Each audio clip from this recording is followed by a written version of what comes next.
Friends, आप लोगों का एक बार फिर से स्वागत है हमारे यूट्यूब चैनल पे। आज हम डिस्कशन करने जा रहे हैं पीसी3 का पार्ट जो एसडीएलसी से रिलेटेड है। इससे पहले हमने इस पर एक वीडियो बना रखा है जो हमारा इंट्रोडक्शन का पार्ट था। पार्ट 1 करके आपको वो वीडियो मिल जाएगा। आप हमारे चैनल के प्लेलिस्ट में चले जाएं, वहाँ पीसी3 नाम से प्लेलिस्ट होगा, उसमें आप जा कर के सर्च करेंगे, आपको मिल जाएगा। तो आइए हम आगे कंटिन्यू करते हैं अपने लास्ट सेशन से। आज जो हम 7 फेजेज़ है उसमें एक एक करके हम उन सब फेजेज़ को देखेंगे। तो आइए शुरू करते हैं आज का हम अपना सेशन। सबसे पहला फेज है हमारा प्रोजेक्ट इनिशिएशन फेज है। कोई भी चीज़ होगा तो सबसे पहले वो शुरुआत होगी, तो वो इनिशिएशन का स्टेज होगा। तो इस स्टेज में जो भी टर्म ऑफ रेफरेंस होंगे, है ना, वो फॉर्मली डिफाइन होने चाहिए और जो प्रोजेक्ट कंट्रोल पैरामीटर्स हैं वो एक तरह से एस्टेब्लिश्ड होने चाहिए। ठीक है।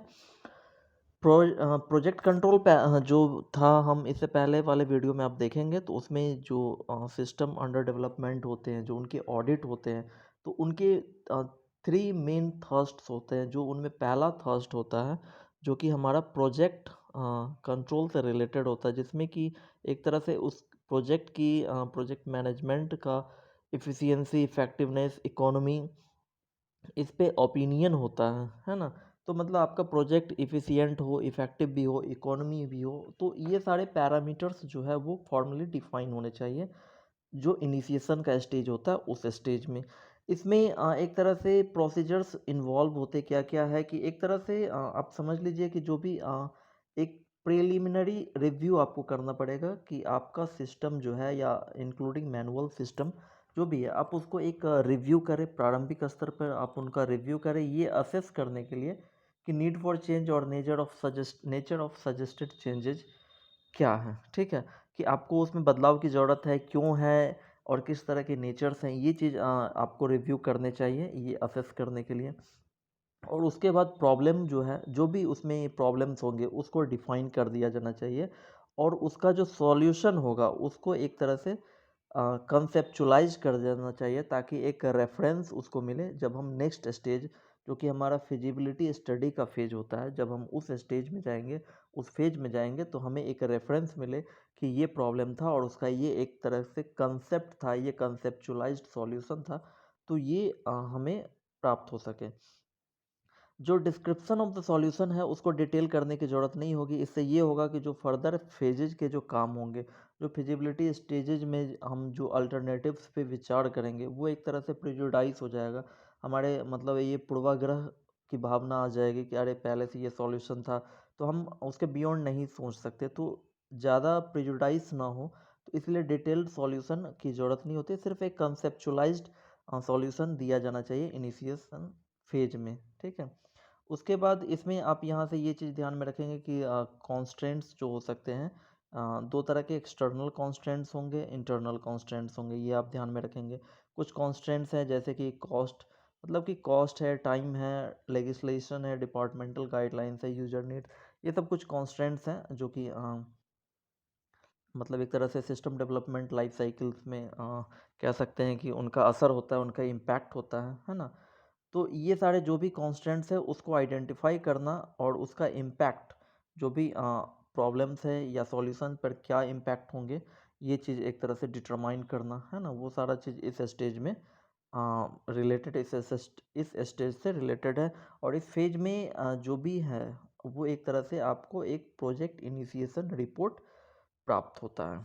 मतलब कि इस स्टेज का एक तरह से कह सकते हैं कि जो भी होगा, एट लास्ट आपको क्या मिलेगा, एक प्रोजेक्ट इनिशिएशन रिपोर्ट आपको मिलेगा। तो ये चीज़ आप याद रख सकते हैं कि प्रोजेक्ट इनिशिएशन रिपोर्ट कहाँ से मिलता है, तो इस फेज में मिलता है। अब इसमें जो भी चीज़ है, ऑडिट ऑब्जेक्टिव की बात करें तो टू एस्टेब्लिश कि प्रोजेक्ट जो है फॉर्मली इनिशिएटेड है, और अप्रोप्रिएट प्रोजेक्ट कंट्रोल मेजर्स जो भी होंगे, जो कि प्रोजेक्ट है तो उसके प्रोजेक्ट कंट्रोल्स मेजरमेंट, जो भी प्रोजेक्ट कंट्रोल मेजर्स हैं वो एग्जिस्ट कर रहे हो, तो ये ऑडिट ऑब्जेक्टिव्स है। इसमें कुछ चेक लिस्ट्स है जो कि ध्यान देने चाहिए। तो आइए उनको एक एक करके हम लोग देखते हैं इस फेज से रिलेटेड जो भी है। तो एक तो ये है कि रिव्यू द बिजनेस और ensure formal business case exist for the project. Business को रिव्यू करना, है ना। ये इंश्योर करना कि प्रोजेक्ट इनिशिएशन डॉक्यूमेंट एग्जिस्ट कर रहा हो और कंपेटेंट अथॉरिटी का अप्रूवल भी होना चाहिए। यदि ऐसा है तो आप ये चीज़ देखें कि प्रोजेक्ट इनिशिएशन डॉक्यूमेंट्स में कुछ चीज़ें होनी चाहिए, क्या क्या पॉइंट्स, क्या क्या उसमें इंक्लूड होना चाहिए, तो ये चीज़ आपको ध्यान में रखना पड़ेगा। एक तो रीजन्स कि किस रीजन से आपने प्रोजेक्ट को अंडरटेक करा है। दूसरा कि क्लियर स्टेटमेंट होना चाहिए प्रोजेक्ट डेफिनेशन का, जो भी प्रोजेक्ट है, ठीक है। एक प्रोजेक्ट इनिशिएशन डॉक्यूमेंट हो जो कि इन कंजोनेंस विद द पॉलिसी होना चाहिए। प्रोजेक्ट यदि सेंट्रली स्पॉन्सर्ड है या इंस्टीट्यूशन एडेड है, तो जो कंडीशंस है उस ग्रांट या एड के, है ना, वो फॉलोड होने चाहिए। और मेजर रिस्क्स जो है ना, वो आइडेंटिफाइड होने चाहिए। जैसे कि स्टाफ रेसिस्टेंस की बात हो, हार्डवेयर सॉफ्टवेयर ऑब्सोलेसेंस की बात हो, टेक्नोलॉजिकल कॉन्स्टेंट्स की बात हो, तो ये सारे चीज़ आइडेंटिफाइड होने चाहिए। तो यहाँ से एक क्वेश्चंस बनाए जा सकते हैं कि प्रोजेक्ट इनिशिएशन डॉक्यूमेंट्स में क्या क्या चीज़ कंटेंट होते हैं। तो ये पॉइंट्स थे जो आपको याद रखना पड़ेगा। इसमें एक क्वेश्चंस यहाँ से भी बनाए जा सकते हैं कि जो कोई प्रोजेक्ट आप अंडरटेक कर रहे हैं, आप कहने का मतलब ऑडिटी ऑर्गेनाइजेशन कोई प्रोजेक्ट अंडरटेक कर रही हैं, तो वो रीजन्स क्या क्या हो सकते हैं। तो एक तो प्रॉब्लम्स टू बी रेमिडेड और प्रोसेस टू बी इम्प्रूव्ड, ठीक है। मतलब ये कि मतलब ये सारे के सारे हो सकते हैं, या इसमें से ये या ये जो भी हो, है ना। जरूरी नहीं कि सारे ये सारे पॉइंट्स है, इसमें से कुछ हो भी सकते हैं, नहीं भी हो सकते, है ना। तो इसलिए एंड और करके दिया हो, ये भी हो, ये भी हो, या ये हो या ये हो, है ना, इस तरीके से। तो प्रॉब्लम टू बी रेमिडेड और प्रोसेस टू बी इम्प्रूव्ड, यदि प्रोसेस को इम्प्रूव करना हो या प्रॉब्लम का इलाज करना हो, ठीक है। जो ऑर्गेनाइजेशंस की एबिलिटी है गोल अचीव करने की, उसको इन्हेंस करना हो, है ना। जो भी एग्जिस्टिंग सिस्टम की डेफिशिएंसी है ना। तो ये एक रीजन्स है। अपॉर्चुनिटीज़ एक तरह से है that would provide for increasing economy और इफ़िशियंसी ऑफ ऑपरेशंस, है ना। ऐसा है कि आपके जो ऑपरेशंस है, जो भी करंट में एग्जिस्टिंग सिस्टम जो चल रहा है, तो उसमें यदि आप वो यदि प्रोजेक्ट अडॉप्ट कर रहे हैं, तो यदि वो आपके ऑपरेशन को इकोनॉमिक बना रहा है, इफ़िशियंट बना रहा है, तो आप अडॉप्ट करेंगे, ये भी एक रीज़न है। और internal controls and security needs, ठीक है, इंटरनल कंट्रोल्स हो, सिक्योरिटी नीड्स की ज़रूरत हो, तो एक तरह से ये सेटिस्फाइड बाय द प्रोजेक्ट, जो भी प्रोजेक्ट है उसके द्वारा सेटिस्फाइड हो रहे हो, है ना। तो ये सारे पॉइंट्स है, यहाँ से क्वेश्चंस बनाए जा सकते हैं। इसमें आगे आप देख लीजिए कि ensure that the project initiation documents जो है वो रिव्यूड होने चाहिए और अप्रूव्ड होने चाहिए, ऊपर भी हमने देख लिया। Ensure that an appropriate project organisation, है ना, एक प्रोजेक्ट ऑर्गेनाइजेशन जो हैज़ बीन आउटलाइंड, है ना।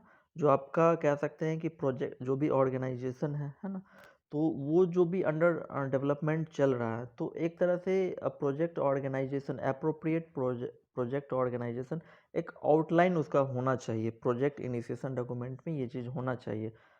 इसमें जैसे कि क्या चीज़ है, तो प्रोजेक्ट ऑर्गेनाइजेशन में जैसे कि प्रोजेक्ट टीम मेंबर कौन है, रिप्रेजेंटेटिव्स एंड देयर रिस्पॉन्सिबिलिटीज, है ना। जैसे कि प्रोजेक्ट डायरेक्टर मैनेजर हो या यूजर मैनेजर डायरेक्टर हो, technical representative, user functional representative.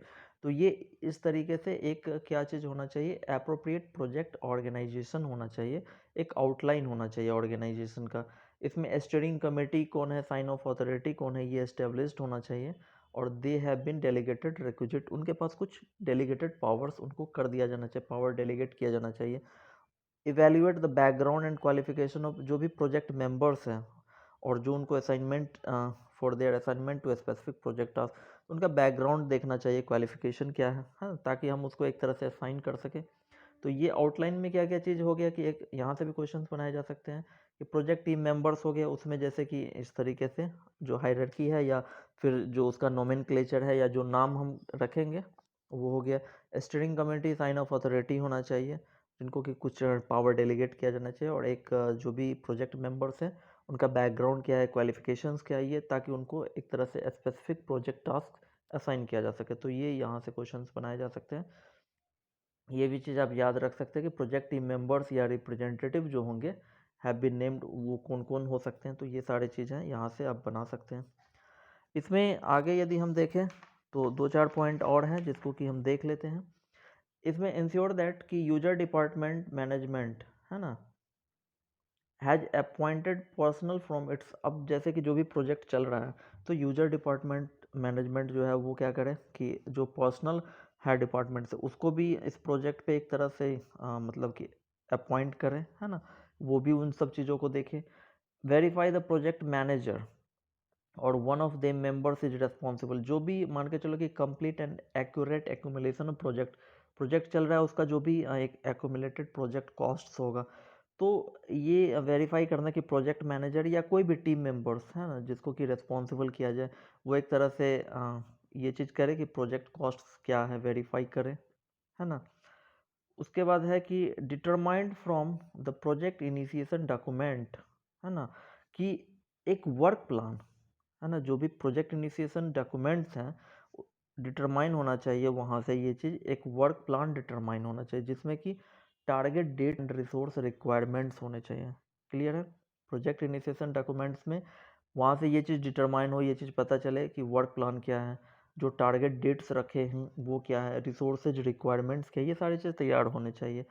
It डेलिनेट्स the manner, ठीक है, ये क्या करेगा कि डेलिनेट मतलब कि एक तरह से व्याख्या करेगा, वर्णन करेगा उन मैनर्स का जिस in which each phases of development process, मतलब कि जो डेवलपमेंट है वो कई फेजेज में, हमने शुरू में पढ़ा था SDLC के डेफिनेशन में कि वो क्या करता है कि ये एक तरह से स्ट्रक्चर्ड अप्रोच है जो क्या करता है कि उसको डिवाइड करता है, जो भी हमारा सिस्टम डेवलपमेंट का प्रोसेस है उसको कई स्टेजेज में, कई डिस्टिंक्ट स्टेजेज में डिवाइड कर देता है। तो वही कह रहा है कि ये एक तरह से डेलिनेट्स करता है, मतलब व्याख्या करता है उन मैनर्स का इन विच, ठीक है, each phase of the development process, है ना, कि जो भी मतलब तरीका है ना, हर फेजेज डेवलपमेंट फेज प्रोसेस के हर फेज में, ठीक है ना, is to be approved prior to proceeding to the next phase of the project, मतलब कि आप इस फेज में हैं तो ये जब हम इस फेज से नेक्स्ट फेज में जाएंगे या इस फेज से नेक्स्ट फेज में जाएंगे तो ये कह रहा है कि ये is to be approved prior to proceeding to the next phase. तो जब हम नेक्स्ट फेज में जाएंगे इससे पहले हमारा पिछला फेज जो है वो कंप्लीट होना चाहिए, तो ये यहाँ से वही चीज़ है। तो इसमें एक चीज़ आपका था कि जो प्रोजेक्ट इनिशिएशन डॉक्यूमेंट्स में क्या होना चाहिए कि आपका टारगेट डेट्स, रिसोर्स रिक्वायरमेंट्स क्या है, ये सारा चीज़, वर्क प्लान क्या है, ये सारा चीज़ उसमें होना चाहिए। और अल्टीमेटली जो लास्ट में हम देखते हैं कि जो भी टारगेट डेट्स हैं इंडिकेटेड किया गया वर्क प्लान में are in keeping with the resource requirement outline and any constants involve, है ना। तो इसमें आज का हम जो हमारा पहला पोर्शन था प्रोजेक्ट इनिशिएशन स्टेज का, तो इसमें जो भी इम्पोर्टेंट पॉइंट्स है उसको आप लोग नोट कर लेंगे, उसमें जो भी की पॉइंट्स जो आपको ध्यान में रखने होंगे from exam points of view उसको आप लोग देखेंगे। होप कि वीडियो आपको पसंद आया हो, अच्छा लगे तो please do like subscribe and share. आप लोगों ने वीडियो देखा इसके लिए आप लोगों को बहुत बहुत धन्यवाद एंड जय हिंद।